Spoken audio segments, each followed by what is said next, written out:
Maybe I can just... We can see the cogs.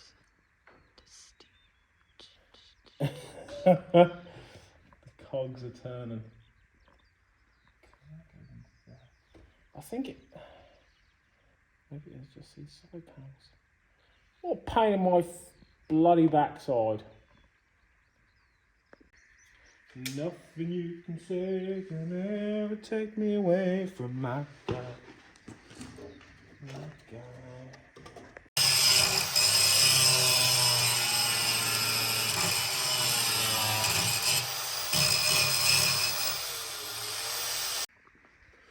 Good morning everyone and welcome back to the Land Rover build.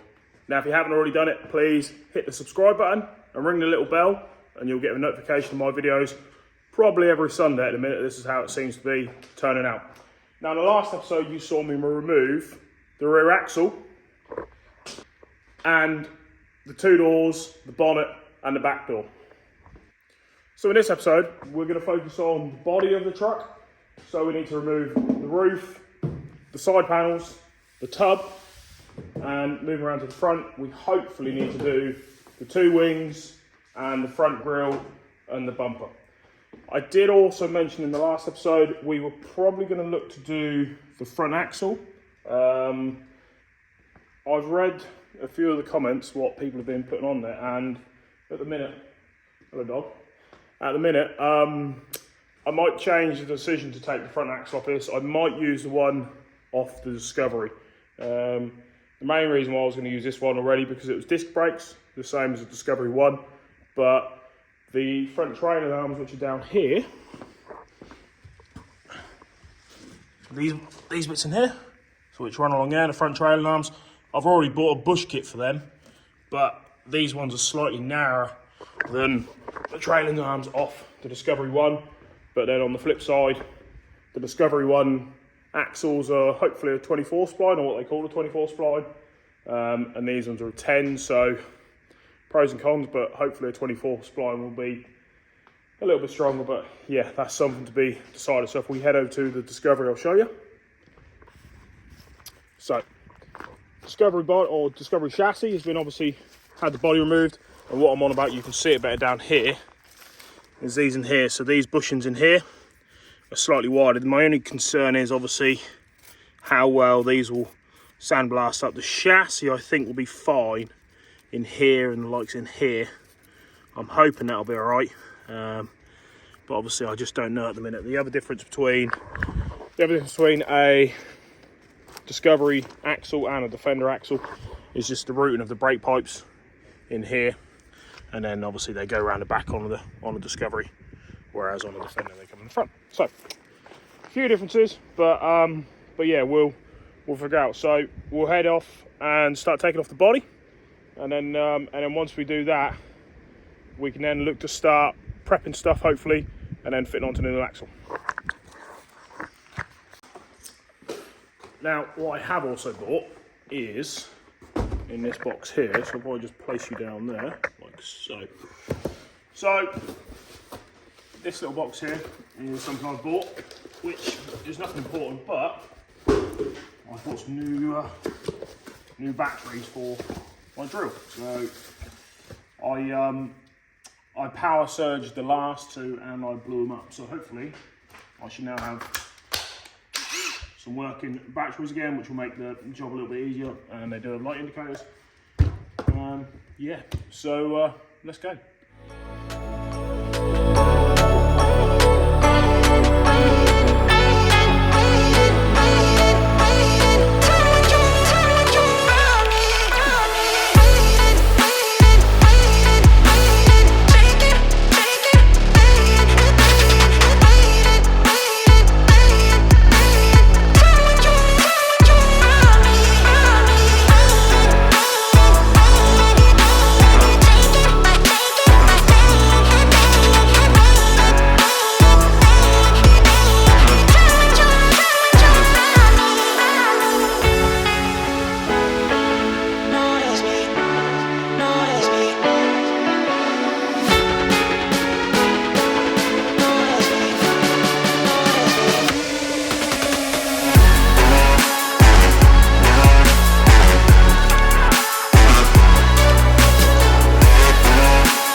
now have a convertible.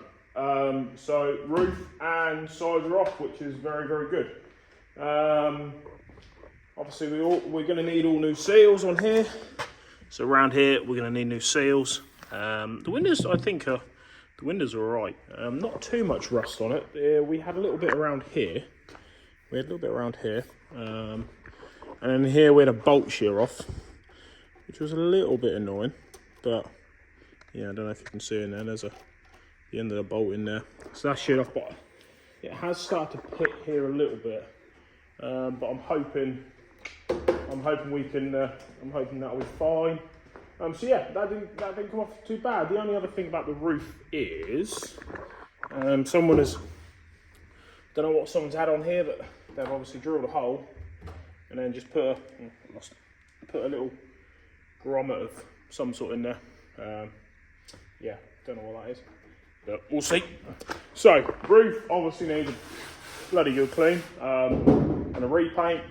Sides are going to need a repaint and new seals all around the windows, and then obviously when we stick it back on, we'll probably put tiger seal between here or something, just to hold it. Now the tub itself doesn't look too bad. The only thing is, I had to cut a bolt off of there and out of there. I don't know if you can see, somewhere around there.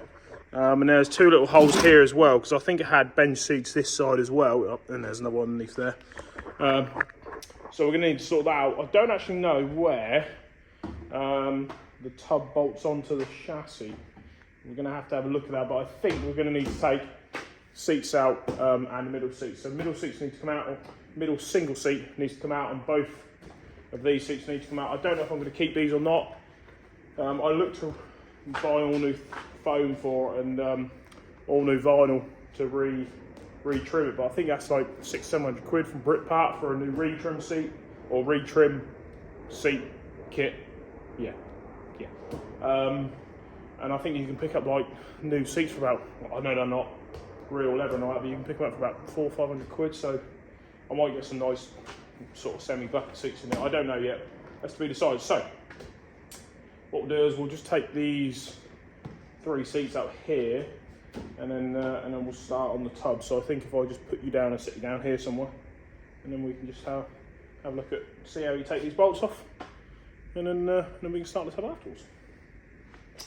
Yeah, excellent.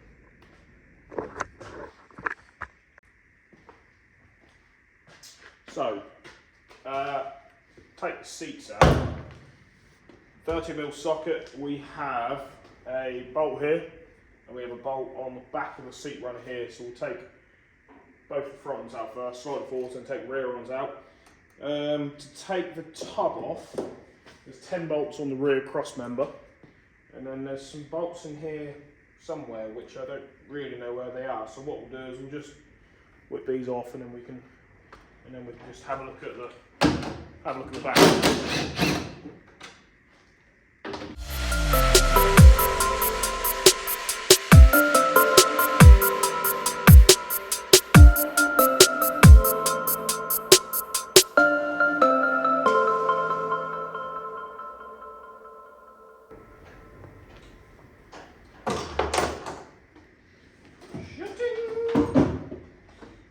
Excellent.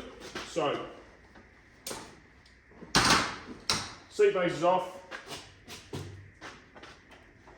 and then we'll move this pan as well.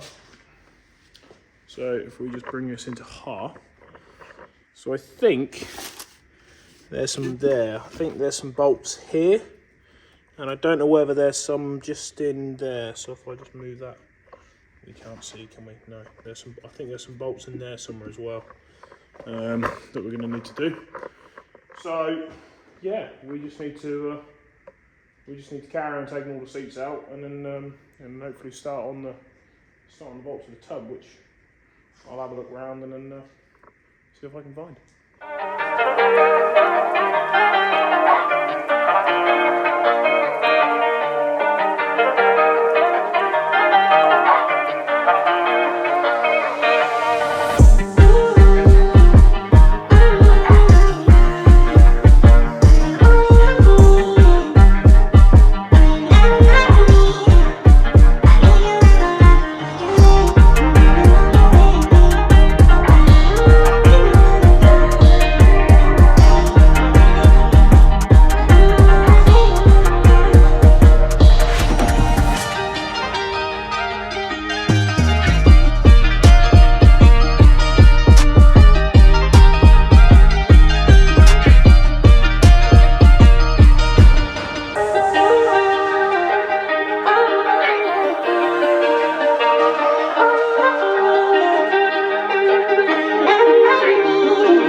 tub's off.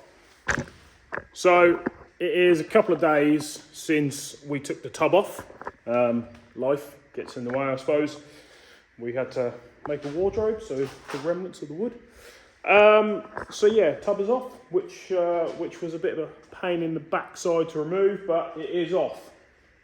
We'll basically talk through what we ended up having to do. Some of it you saw, some of it you didn't, purely because I think I forgot to turn the camera on, which is a bit of a shame. But yeah, we'll talk you through it. So, all 3 plates come out of the seat box to allow better access. There's some 10mm bolts down here, or 10mm headed bolts, which I removed all the way along there. And these ones here, these were the biggest pain in my ass. They were 2 13mm headed and nutted bolts, which were completely seized. So we do have some new brackets which are stainless or galvanised, I can't remember which one. So hopefully that should stop that in the future. So yeah, to get to these bolts in here, you had to take these plates off and then slide a grinder up underneath, which you saw, to then grind off, which is a bit annoying. Down here, we had 2 bolts on here. So the seat box, the tub slides down behind here. So you had 2 bolts on there, which we cut off, and then you had the outrigger, which you'll see on the other side in a minute, which come up, which was also bolted on. This outrigger was pretty much rotten, so I chiseled through that. So, and I got a crowbar and I hammered that out. Fuel filler cap. There's 4 bolts, or 4 little screw bolts in here. So if we look over here, so 1, 2, 3, and 4. So we removed them to allow the fuel filler cap to be taken out. And this pipe, we cut that when I was lifting it out, because the tub, I think, it sort of fed through there, shall we say. So the pipe was over and it fed through. And then round this side, so we can then have a look. Again, this bit of the seat box, that's not the best. In fact, I've actually probably just break it off there. Yeah, not fantastic at all. You can get new side panels, which we will look to get. I'm trying to remember what else we've done this way. I think that was it. We had to cut a few bolts off the seats, like you saw, and clean it all up. The other big thing was at the back, along these brackets, so 1, 2, 3, 4, and 5. There was some 13mm headed bolts, I think it was, which went in. We took all them out. Some of them we had to grind out, so the end ones we ground out because they were completely seized. And wiring loom, lastly, wiring loom down here. We cut that. My plan is to put a main junction box on the outside of the chassis, because we're going to run the cable all the way along the back on the inside. Rather than feed it through, we're going to put it on the outside, because that's going to be a pain in the backside to try and put it through. So thank you again for watching. Next episode, we're going to try and carry on stripping all this down. So we need to take everything off, and then we'll start rebuilding axles, and hopefully look to start getting stuff ready to then rebuild on the new chassis, which would be good. So yeah, see you in the next one. See ya.